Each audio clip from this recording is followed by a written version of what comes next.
Hello everyone, आज आपण बघणार आहोत lecture number 4 chemical thermodynamics.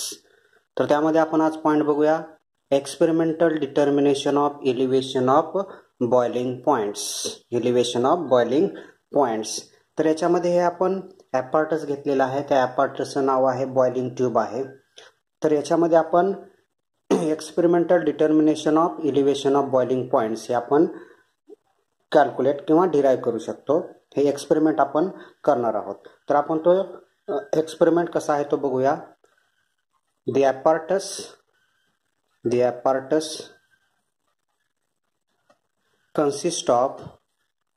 consist of graduated boiling tube. आता हे ॲपार्टस जे आहे ते काय आहे, एक बॉइलिंग ट्यूब आहे. या ठिकाणी म्हणलोय आपण the apparatus consist of boiling tube in which small quantity of solvent is placed. तर त्याच्यामध्ये आपण स्मॉल क्वांटिटी ऑफ सॉल्वंट म्हणजे थोडीशी क्वांटिटी ऑफ सॉल्वंट या ठिकाणी ठेवलेला आहे, घेतलेला आहे. या ठिकाणी काय आहे, सॉल्वंट आहे. The conical flask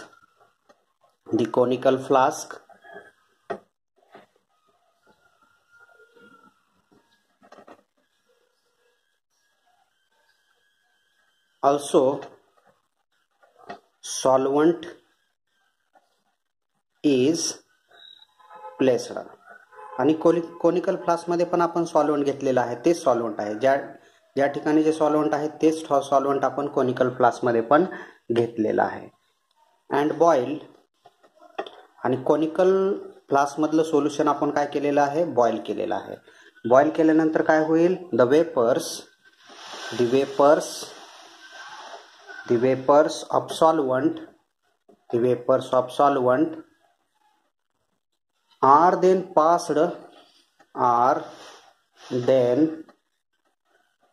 passed in a slow stream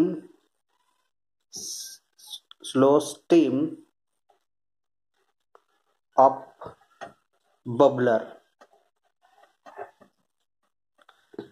हा जो स्टीम ऑफ बबलर आहे हा या ठिकाणी आपण असा कनेक्ट याच्यामध्ये कोनिकल फ्लास्क मध्ये आपण तो कनेक्शन दिलेला आहे. तर याच्यामधल्या ज्या वेपर्स आहेत त्या काय होतील, या ठिकाणी येतील, बॉइलिंग ट्यूब मध्ये येतील. कोनिकल फ्लास्क मधल्या वेपर्स काय होतील, या बॉइलिंग ट्यूब मध्ये येतील. त्या आल्यानंतर काय होईल, steam bubbler into the solvent containing boiling tube.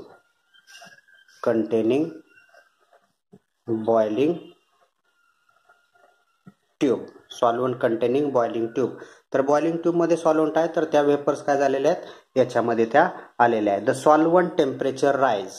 परत काय होईल, next point, the solvent temperature rise in boiling tube. म्हणजे बॉइलिंग ट्यूब मधल्या सॉल्वंटचं टेम्परेचर काय होईल, आता वाढेल बरोबर. आणि काय होईल, अँड देन बॉईल म्हणजे सॉल्वंट काय होईल, आता बॉईल होईल. बॉईल झाल्यानंतर द बॉइलिंग पॉइंट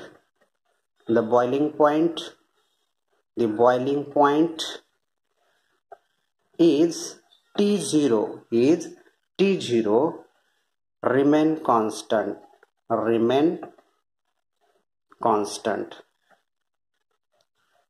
म्हणजे याचा बॉइलिंग पॉइंट ह्याचा सॉल्वंटचा टेम्परेचर काय असणार आहे, T0. सॉल्वंटचं टेम्परेचर काय असणार आहे, T0. दिस नोटेड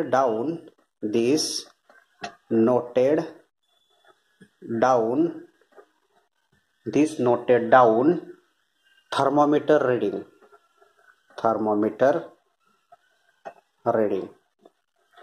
तर या थर्मोमीटर रीडिंग मध्ये आपण ते टेम्परेचर काय करतो, आपण नोट डाऊन करतो. परत नेक्स्ट पॉइंट बघा काय होणार आहे. तर आपल्याला एक टेम्परेचर या ठिकाणी सॉल्वंटचं टेम्परेचर या ठिकाणी आपल्याला मिळालेलं आहे.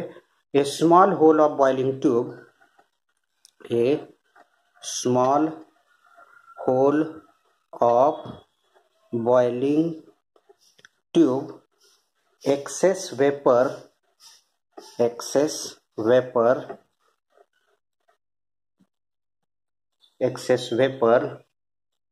into the solvent,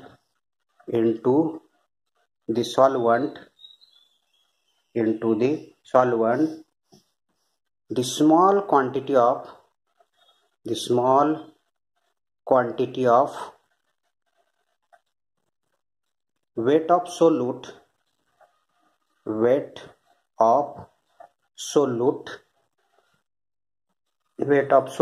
W2 is added to form solution in boiling tube. आपल्याला टेम्परेचर T0 हे सॉल्व्हंटचं आपण रेकॉर्ड केल्यानंतर थर्मोमीटरमध्ये टेम्परेचर रेकॉर्ड केल्यानंतर परत आपण स्मॉल क्वांटिटी ऑफ सोल्यूट आपण बॉइलिंग ट्यूबमध्ये ॲड करणार आहेत. त्यामुळं ते solvent plus solute is equal to आता या ठिकाणी सोल्युशन तयार झालेलं आहे. या ठिकाणी काय झालेलं आहे? सोल्युशन तयार झालेलं आहे. मग आता नंतर आपण काय करणार? सोल्युशन तयार झाल्यानंतर raised the boiling point. Next point बघा, याच्यामध्ये इथपर्यंत तुम्हाला आता समजलेलं असेल. The solution raised, same procedure परत काय होईल? सेम प्रोसिजर होईल. ह्या कोनिकल फ्लास्कमधल्या ज्या वेपर्स आहेत त्या परत ह्या बॉइलिंग ट्यूबमध्ये येतील. बॉइलिंग ट्यूबमध्ये आल्यानंतर ते सोल्युशन काय होणार आहे? याचं सोल्युशन टेम्परेचर इन्क्रीज होणार आणि सोल्युशन बॉईल झाल्यानंतर त्याचं टेम्परेचर काय असणार आहे? T असणार आहे आणि ते आपण थर्मोमीटरमध्ये नोट डाऊन करणार आहेत. म्हणजेच काय लिहू शकतो आपण आता पुढे बघा. The solution raised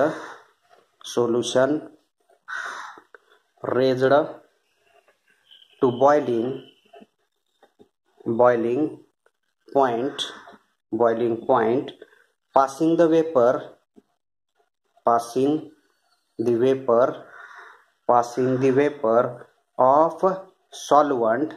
of solvent when the solution is boiling the temperature T. तर या ठिकाणी सोल्यूट आहे. त्यानंतर हे सोल्युशन तयार होईल आणि सोल्युशनचं टेम्परेचर काय असणार आहे? T असणार आहे. सोल्युशनचं temperature T is noted down by using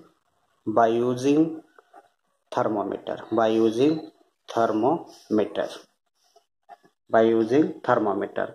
Means elevation of boiling point delta TE is equal to temperature of solution minus temperature of solvents. Delta TE means elevation of boiling point. And T means temperature of solution and T0 means temperature of solvent. तर अशा प्रकारे आपण experimentally आपण determination of elevation of boiling points हे असं करू शकतो. तर ही प्रोसिजर एकदम सिंपल आहे. ही तुम्हाला प्रोसिजर समजली असेल. इलिव्हेशन ऑफ बॉइलिंग पॉइंट्स त्याच्यावरचे आपण काय एक्झाम्पल्स बघूया. त्याच्यामध्ये टाईप 1 आहे कॅल्क्युलेट ऑफ मॉलिक्युलर वेट. याच्यामध्ये आपण मॉलिक्युलर वेट कॅल्क्युलेट करणार आहोत टाईप फर्स्टमध्ये. बघा, calculate the molecular weight of urea if a solution containing 2 gram urea in 81.3 gram of water boil at 373.21 Kelvin. The molar elevation constant of water is 0.512 Kelvin per mole. तर हे example आपण सोडवूया. तर याचं solution बघा. याचं solution आपण काय केलेलं आहे? वॉटर आहे. या ठिकाणी हे वॉटर आहे. वॉटर किती घेतलेलं आहे? वॉटर हे काय आहे? या ठिकाणी सॉल्व्हंट आहे. सॉल्व्हंटच्या बाबतीत आपण काय टर्म 1 ही टर्म्स वापरतो आणि सोल्यूटच्या बाबतीत काय 2 टर्म्स वापरतो. सॉल्वंट किती आहे या ठिकाणी 81.3 ग्राम आहे.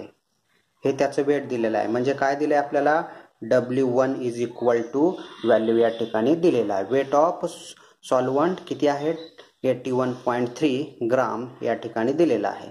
त्याच्यामध्ये आपण काय करतोय या ठिकाणी याच्यामध्ये काय करतोय आपण 2 ग्राम युरिया टाकतोय. 2 ग्राम युरिया. युरिया हा कमी प्रमाणात आहे, स्मॉल क्वांटिटीमध्ये आहे, म्हणजे तो काय आहे सोल्यूट आहे. सोल्यूटसाठी टर्म्स आपण काय वापरतो 2 वापरतो. म्हणजे वेट ऑफ युरिया म्हणजे W2 इज इक्वल टू काय आहे या ठिकाणी 2 ग्राम आहे. W2 इज इक्वल टू या ठिकाणी काय आहे 2 ग्राम आहे. त्यानंतर बॉइलिंग पॉईंट. आता बॉइलिंग पॉईंट ऑफ वॉटर आपल्याला माहित असतं. Boiling point of water is equal to किती असतो बॉइलिंग पॉईंट त्याचा 373 केल्विन हा असतो. वी नो दॅट, सगळ्यांना माहित आहे. 100 डिग्री सेल्सिअस त्याचं टेम्परेचर असतं आणि केल्विनमध्ये 373 केल्विन हे त्याचं काय आहे टेम्परेचर आहे. त्यानंतर याच्यामध्ये काय दिले आपल्याला KB एक दिलेला आहे, म्हणजे molar elevation constant 0.512 kelvin kg पर मोल हा मोलर इलिव्हेशन कॉन्स्टंट या ठिकाणी दिलेला आहे. तर आपल्याला डेल्टा टी जर काढायचा असेल, डेल्टा टी सोल्युशनचा टेम्परेचर ऑफ सोल्युशन, टेम्परेचर किती दिलेला आहे टेम्परेचर ऑफ सोल्युशन 373.21 केल्विन दिलेला आहे. आणि टेम्परेचर ऑफ सॉल्वंट म्हणजे T0 वॉटर आहे. T0 काय आहे वॉटर आहे आणि हे कशाचं आहे सोल्युशनचं आहे, बरोबर. तर वॉटरचं टेम्परेचर किती 373, बॉइलिंग टेम्परेचर 373 केल्विन असतं. म्हणजे delta TE is equal to काय येणार आहे delta TE is equal to T minus T0 means 373.21 minus 373 is equal to 0.21 हे काय आलेलं आहे टेम्परेचर आलेलं आहे. म्हणजे इलिव्हेशन ऑफ हे काय आलेलं आहे इलिव्हेशन ऑफ बॉईल हे काय आलेलं आहे आपलं डेल्टा टी आलेलं आहे. इलिव्हेशन ऑफ बॉइलिंग पॉईंट्स आलेला आहे या ठिकाणी. तर आपल्याला कॅल्क्युलेट काय करायचं आहे मॉलिक्युलर वेट कॅल्क्युलेट करायचं आहे. तर मॉलिक्युलर वेट कॅल्क्युलेट करण्यासाठी फॉर्म्युला काय आहे मॉलिक्युलर वेट ऑफ सोल्यूट. म्हणजेच कोणाचं मॉलिक्युलर वेट कॅल्क्युलेट करायचं युरिया काय आहे सोल्यूट आहे. Molecular weight of urea formula काय KB into 1000 into W2 upon delta TE into W1 तर KB for water is the value of KB for water is 0.512 आहे into 1000 into W2 किती दिलेला आहे W2 किती आहे 2 ग्राम आहे into 2 gram divided by delta T या ठिकाणी कॅल्क्युलेट केलेला आहे 0.21 आहे. W1 किती दिलेला आहे 81.3 दिलेला आहे, बरोबर. ही पूर्ण जर आपण टर्म्स ही कॅल्क्युलेटरच्या सहाय्याने जर सॉल्व्ह केली, ही पूर्ण टर्म्स म्हणजे टर्म्स हे तुम्ही कॅल्क्युलेटरच्या सहाय्याने सॉल्व्ह करून पाहिजे आहे. तर त्याचा आन्सर काय येईल बघा, त्याचा आन्सर काय येईल 59.97 म्हणजे अप्रॉक्सिमेट 60 म्हणजे molecular weight of urea is equal to 60 gram. किती येईल 60 ग्राम, याचं युनिट ग्राम नसणार आहे. मॉलिक्युलर वेट किती आलेलं आहे युरियाचं 60 हे या ठिकाणी आन्सर आलेलं आहे. हे एक्झाम्पल एकदम सोपं आहे. एक्झाम्पल कसं आहे सोपं आहे. तुम्ही जर भरपूर एक्झाम्पल सोडवले प्रॅक्टिस केल्यानंतर हे तुम्हाला इझिली येऊ शकतं. 5 मार्कासाठी हे एक्झामसाठी तुम्हाला विचारलं जाऊ शकतं. नेक्स्ट टाईप बघूया calculation of molar elevation constant. Type 2 example calculation of molar elevation constant KB. त्याच्यामध्ये एक्झाम्पल बघूया. A solution of 2.23 gram of diphenyl in 100 gram of benzene काय याच्यामध्ये सॉल्वंट आहे. डायफिनाइल काय आहे याच्यामध्ये सोल्यूट आहे. हे काय आहे या ठिकाणी सोल्यूट आहे आणि हे काय आहे या ठिकाणी सॉल्वंट आहे, बरोबर. हा बिकर आहे. बिकर मध्ये काय घेतलेलं आहे बेन्झिन हे काय आहे सॉल्वंट आहे आणि किती घेतलेला आहे आपण? सॉल्व्हंट 100 ग्राम घेतलेला आहे. सॉल्व्हंट 100 ग्राम म्हणजे W1 इज इक्वल टू 100 ग्राम. या ठिकाणी आपण बेन्झीन घेतलेला आहे. आणि त्याच्यामध्ये काय करतोय आपण? 2.23 ग्राम डायफिनाइल. डायफिनाइल हे काय आहे? सोल्यूट आहे. सोल्यूटचं वेट म्हणजेच W2 आहे. किती दिलेला आहे? 2.23 ग्राम. या ठिकाणी एवढा आपल्याला दिलेला आहे 2.23 ग्राम. म्हणजे दोन्हीचं वेट आपल्याला या ठिकाणी मिळालेलं आहे. बरोबर. तर बेन्झीन ह्या सोल्युशनचं जे टेम्परेचर आहे, सोल्युशनचं टेम्परेचर, आता ह्याचं हे पूर्ण सोल्युशन तयार झालेलं आहे. सोल्यूट हे solvent plus solute is equal to solution. आणि त्याचं टेम्परेचर किती दिलेलं आहे आपल्याला? 80.48 डिग्री सेल्सिअस एवढं दिलेलं आहे. आणि बेन्झीन हे काय आहे? बेन्झीन काय आहे? सॉल्वंट आहे. आणि सॉल्वंटचं टेम्परेचर या ठिकाणी किती दिलेलं आहे आपल्याला? 80.10 डिग्री सेल्सिअस एवढं दिलेलं आहे. म्हणजेच elevation of boiling point delta T is equal to T minus T0. बरोबर. Is equal to temperature T किती आहे? 80.48 minus 80.10 degree Celsius is equal to 0.38 degree Celsius. हे काय आलं? Elevation of boiling point delta T या ठिकाणी आपण calculate केलेला आहे. बरोबर. तर आपल्याला molecular weight of solute diphenyl जो आहे, diphenyl molecular weight of solute म्हणजे M2 म्हणजेच काय? डायफिनाइल आहे. डायफिनाइल आहे. डायफिनाइलचा फॉर्म्युला काय आहे? C6H5 हा फॉर्म्युला आहे. C6H5 फॉर्म्युला आहे. म्हणजे याच्यामध्ये कार्बन किती आहेत? 6 आणि म्हणजे 12 म्हणजे 12. मास किती असतं? 12 × 12 इज इक्वल टू 144. त्या हायड्रोजन 5 × 2 10 म्हणजे हायड्रोजन 10 आहेत. म्हणजेच 10 × 1 इज इक्वल टू 10. म्हणजे याचं मॉलिक्युलर वेट किती आलं? 154. Molecular weight of diphenyl C6H5 is equal to 154. ही व्हॅल्यू आपल्याला या ठिकाणी मिळालेली आहे. असा फॉर्म्युला दिला आहे म्हणून आपण त्याचं मॉलिक्युलर वेट फॉर्म्युल्याच्या सहाय्याने इझिली कॅल्क्युलेट करू शकतो. तर आपल्याला ह्या फॉर्म्युल्यामध्ये कॅल्क्युलेट काय करायचं आहे?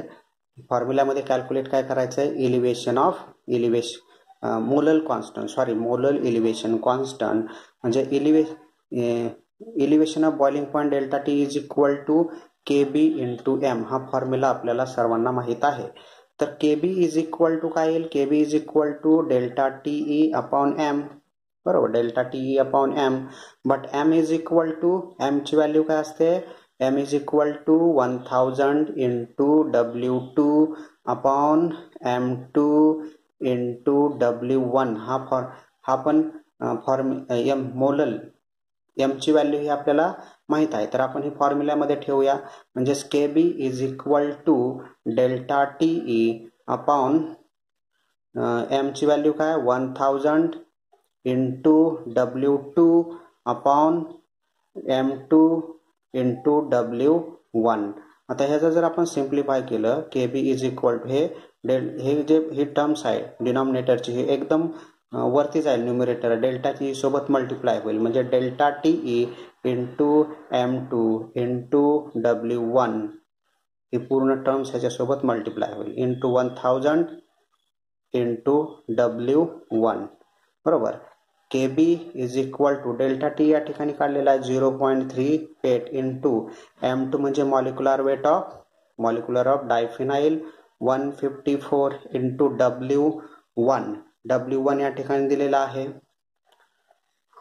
100 ग्राम डिवायडेड बाय 1000 × W2 या ठिकाणी आपल्याला व्हॅल्यू दिलेली आहे 2.23 ग्राम.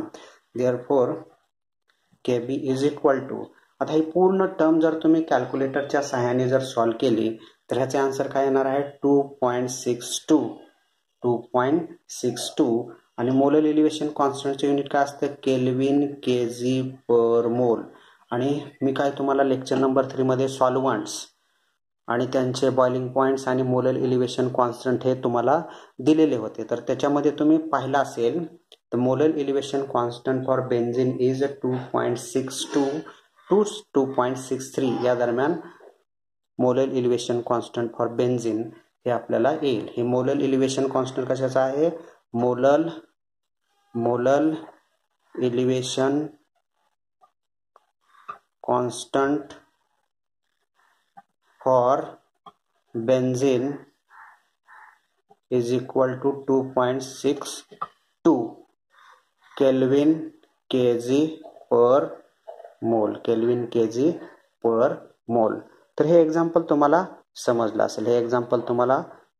असेल. नेक्स्ट एक्झाम्पल बघूया आपण. टाइप 3 एक्झाम्पल आहे calculation of formula of hydrocarbons. तर याच्यामध्ये आपण हे एक्झाम्पल बघा. हे solution containing 0.51 gram of hydrocarbon having the general formula HCH2NH in 150 gram of ethanol. म्हणजे इथेनॉल याच्यामध्ये काय आहे? सॉल्व्हंट आहे. इथेनॉल काय याच्यामध्ये? सॉल्व्हंट आहे. या ठिकाणी इथेनॉल घेतलेला आहे आपण. इथेनॉल काय या ठिकाणी? सॉल्व्हंट आहे. आणि सॉल्व्हंट किती दिलेला आहे? सॉल्व्हंटचं वेट किती आहे? 150 ग्राम एवढं दिलेलं आहे. 158 ग्राम एवढं दिलेलं आहे. आणि याच्यामध्ये काय टाकलेलं आपण? हायड्रोकार्बन टाकलेलं आहे. आणि हायड्रोकार्बन जो आहे तो सोल्यूट आहे. या ठिकाणी हायड्रोकार्बन आहे, सोल्यूट आहे. सोल्यूटचं जे वेट आहे ते W2 आहे. W2 किती दिलेला आहे या ठिकाणी? 0.51 ग्राम एवढा दिलेला आहे या ठिकाणी. बरोबर, W2 या ठिकाणी मिळालेला आहे. त्यानंतर या ठिकाणी जे सोल्युशन आहे म्हणजे solvent plus solute is equal to solution. Solvent काय? इथेनॉल. सोल्यूट काय? हायड्रोकार्बन. म्हणजे सोल्युशन तयार झालं. सोल्युशनचं टेम्परेचर या ठिकाणी दिलेलं आहे. सोल्युशनचं टेम्परेचर या ठिकाणी आपल्याला दिलेलं आहे 355.34 एवढं दिलेलं आहे. आणि जे इथेनॉल आहे सॉल्वंट टेम्परेचर जे आहे, solvent temperature T0 is equal to 351.30 kelvin. म्हणजे delta TE is equal to T minus T0 is equal to 351.34 minus 351.30 kelvin is equal to 0.04 kelvin. म्हणजे डेल्टा TE ची आपल्याला या ठिकाणी व्हॅल्यू मिळालेली आहे. डेल्टा TE ची व्हॅल्यू आपल्याला या ठिकाणी मिळालेली आहे.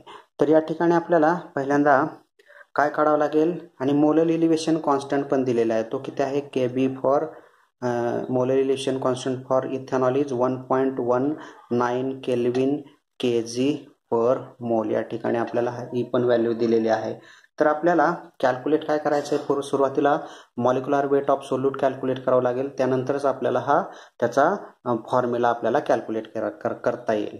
म्हणजेच मॉलिक्युलर वेट ऑफ सोल्यूट म्हणजे hydrocarbon is equal to KB into 1000 into W2 upon delta TE into W1. तर याच्यामध्ये बघा आपण काय करूया? KB किती आहे? 1.19 व्हॅल्यू ठेवूया. 1000 इंटू W2 ची व्हॅल्यू या ठिकाणी दिलेली आहे. W2 ची व्हॅल्यू 0.51 दिलेली आहे. डेल्टा T आपण या ठिकाणी कॅल्क्युलेट केला आहे 0.04 इंटू W1 या ठिकाणी आहे 150 ग्राम. कॅल्क्युलेटरच्या सहाय्याने जर ही पूर्ण जी टर्म्स आहे आपण सॉल्व केली तर याचा आन्सर काय येईल? 101.15 एवढं येईल. म्हणजेच अप्रॉक्सिमेटली किती आहे? 101. हे मॉलिक्युलर वेट ऑफ हायड्रोकार्बन आलेलं आहे. मॉलिक्युलर वेट ऑफ हायड्रोकार्बन या ठिकाणी हे आलेलं आहे. तर आता याच्यात बघा फॉर्म्युला काय दिलेला आपल्याला या ठिकाणी आहे. तो फॉर्म्युला बघा. फॉर्म्युला ऑफ हायड्रोकार्बन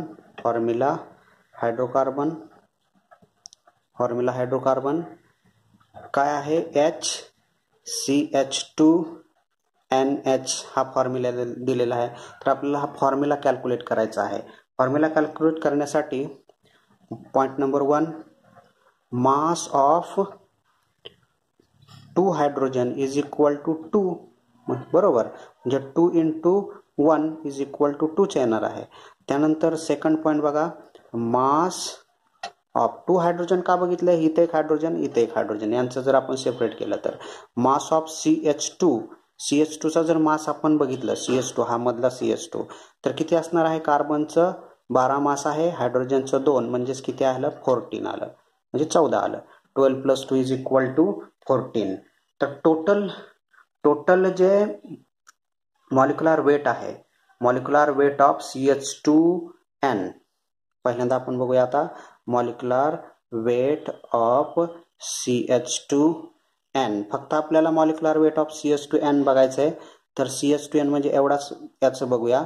म्हणजेच काय येणार या ठिकाणी, CH2N म्हणजेच काय येणार, 101 मायनस हे हायड्रोजन 2 ह्याच्यातनं मायनस करूया, म्हणजेच काय येणार या ठिकाणी 99 येईल. या ठिकाणी काय येईल, 99 आलेला आहे. 99 आल्यानंतर आता नंबर ऑफ CH2 ग्रुप काढू. Number of CH2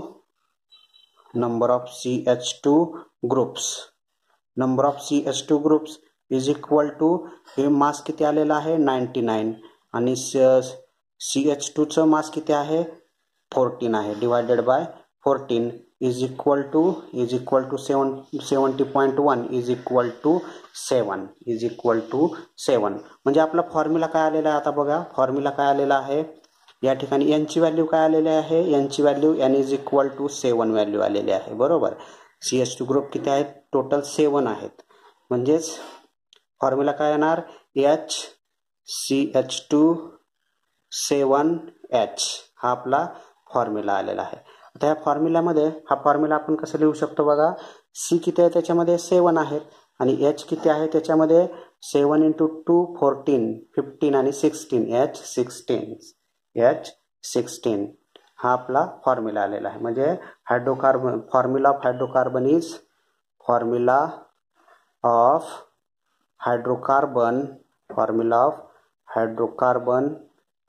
is C7H16 आणि हे मॉलिक्युलर वेट आपण या ठिकाणी कॅल्क्युलेट केलं, आणि या ठिकाणी फॉर्म्युला आपण हायड्रोकार्बनचा या ठिकाणी डिराईव्ह केलेला आहे. तर हे एक्झाम्पल 5 मार्कासाठी तुम्हाला विचारलं जाऊ शकतं. तर आपण 3 टाईपचे एक्झाम्पल बघितलेले आहेत. पहिलं म्हणजे कॅल्क्युलेशन ऑफ मॉलिक्युलर वेट, दुसरं म्हणजे calculation of molar elevation constant, and type third calculation of formula of hydrocarbons. असे 3 प्रकारचे एक्झाम्पल्स आपण लेक्चर नंबर 4 मध्ये पाहिलेले आहेत. सोबतच आपण experimental determination of elevation of boiling points हा पण पॉईंट पाहिलेला आहे. तर हे लेक्चर नंबर 4 केमिकल थर्मोडायनामिक्स आपण या ठिकाणी स्टॉप करत आहोत. थँक्यू.